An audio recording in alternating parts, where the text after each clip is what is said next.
우리 한국 땅에 복음이 들어오기까지 많은 선교사님들의 희생과 헌신이 있었습니다.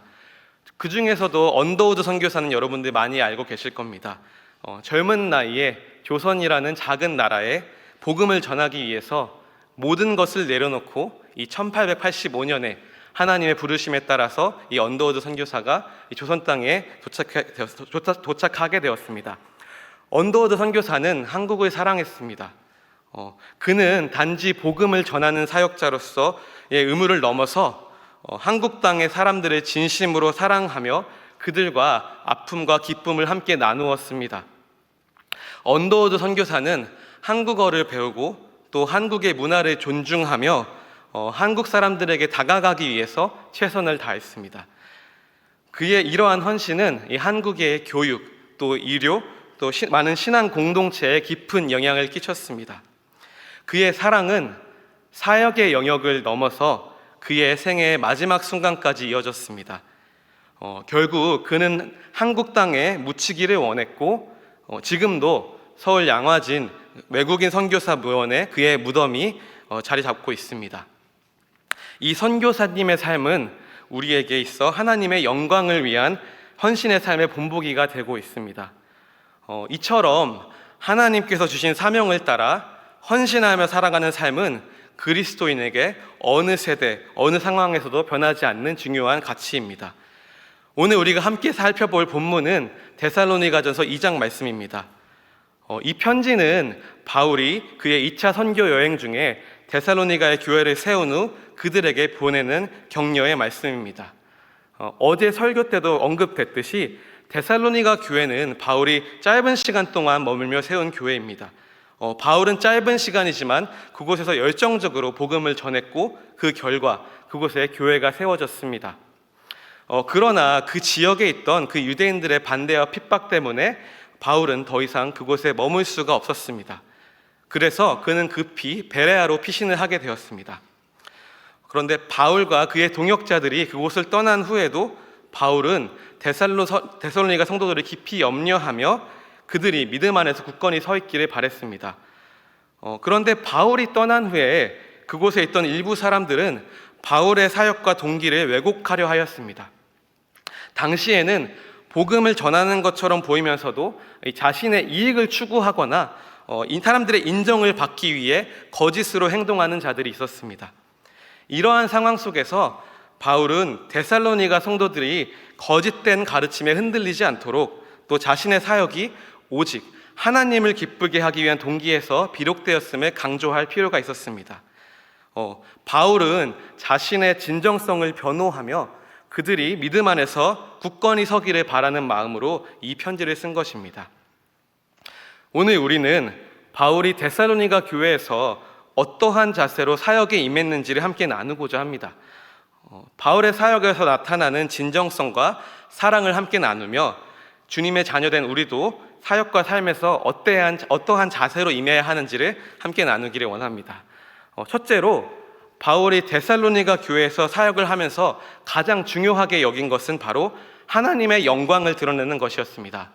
바로 하나님의 영광을 드러내는 것이었습니다. 그는 자신의 사역이 결코 자신의 명예나 이익을 위한 것이 아니라 오직 하나님을 기쁘시게 하신 것을 강조했습니다.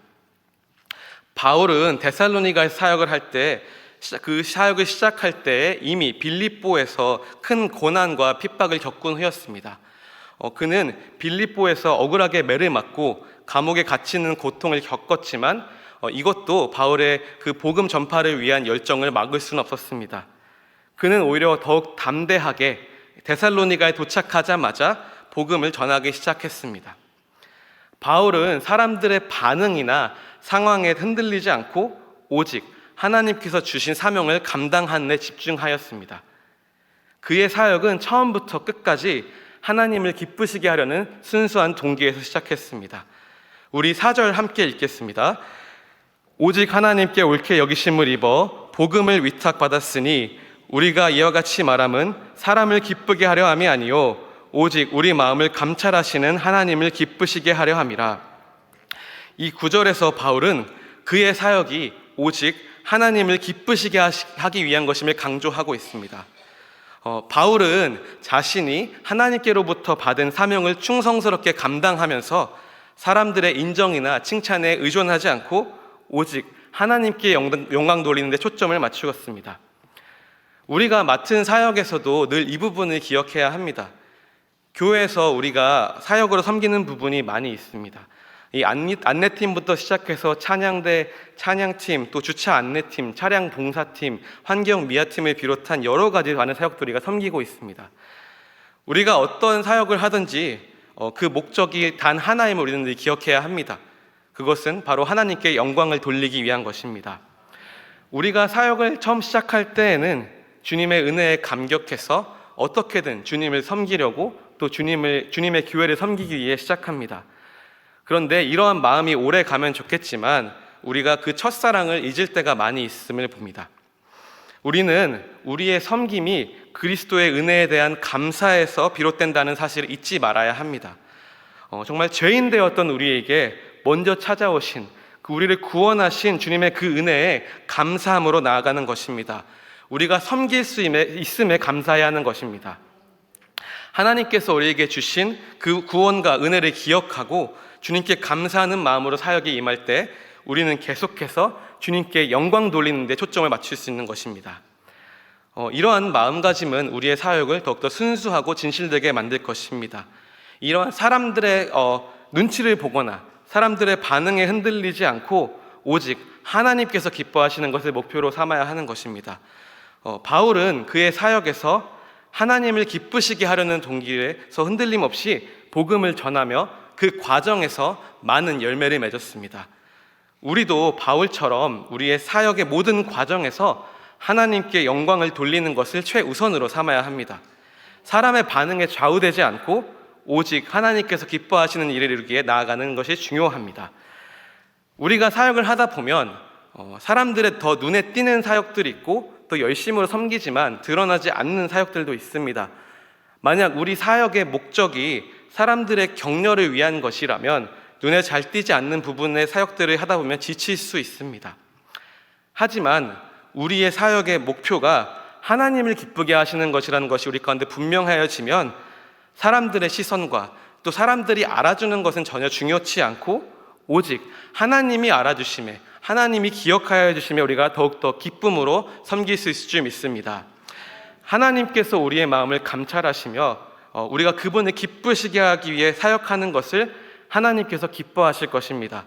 그리하여 우리의 모든 섬김과 봉사가 하나님께서 주신 사명임을 기억하며 그 사명을 충성스럽게 감당하는 저와 여러분들 되시기를 주님의 이름으로 축원합니다. 둘째로 바울은 데살로니가 교회에서 사역을 하면서 단지 복음 전하는 데에 그치지 않았습니다. 그는 그들을 향한 깊은 사랑과 헌신을 보여주었습니다. 바울의 사역은 단순히 의무 수행이 아니라 진정한 사랑의 표현이었습니다. 바울은 마치 부모가 자녀를 돌보는 것처럼 성도들을 돌보았고 그들에게 복음을 전하는 것을 넘어 생명까지도 내어줄 만큼 헌신했습니다. 우리 7절에서 8절 함께 읽겠습니다. 우리는 그리스도의 사도로서 마땅히 권위를 주장할 수 있으나 도리어 너희 가운데서 유순한 자가 되어 유모가 자기 자녀를 기름과 같이 하였으니 우리가 이같이 너희를 사모하여 하나님의 복음뿐 아니라 우리의 목숨까지도 너희에게 주기를 기뻐함은 너희가 우리의 사랑하는 자 됨이라. 아멘. 이 구절에서 바울은 자신의 사역을 단순히 권위를 행사하는 것으로 보지 않았습니다. 그는 성도들을 사랑으로 돌보았으며 그들에게 자신의 모든 것을 내어줄 준비가 되어 있었습니다. 바울은 단지 복음을 전하는 것으로 만족하지 않았습니다. 그는 데살로니가 성도들을 자신의 가족처럼 여겼고 그들의 영적 성장을 위해 헌신했습니다. 바울의 사역은 단순한 사역이 아니라 사랑의 실천이었습니다. 그는 데살로니가 성도들을 사랑했고 그 사랑은 그들을 위해 자신의 생명까지도 내어줄 정도로 깊었습니다. 이러한 바울의 사랑은 단순한 감정이 아니라 예수님께서 우리를 먼저 사랑하신 것에 기초한 헌신적인 그러한 사랑이었습니다. 오늘날 우리의 사역에도 이러한 사랑이 필요합니다. 우리는 사역을 단순한 의무로 여기며 나가는 것이 아니라 그 가운데 사랑으로 감당해야 합니다. 교회에서 우리가 서로를 향한 사랑이 없다면 우리의 사역은 진정한 의미를 잃게 됩니다. 예수께서 우리를 먼저 사랑하셨듯이 우리도 그 사랑을 가지고 서로를 섬겨야 합니다. 제가 이제 유스 사역을 한 지 6년 정도가 되었습니다. 그 6년 중에 4년 정도는 제가 이제 6학년 아이들, 어린이부에서 갓 올라온 아이들을 주로 맡게 되었습니다.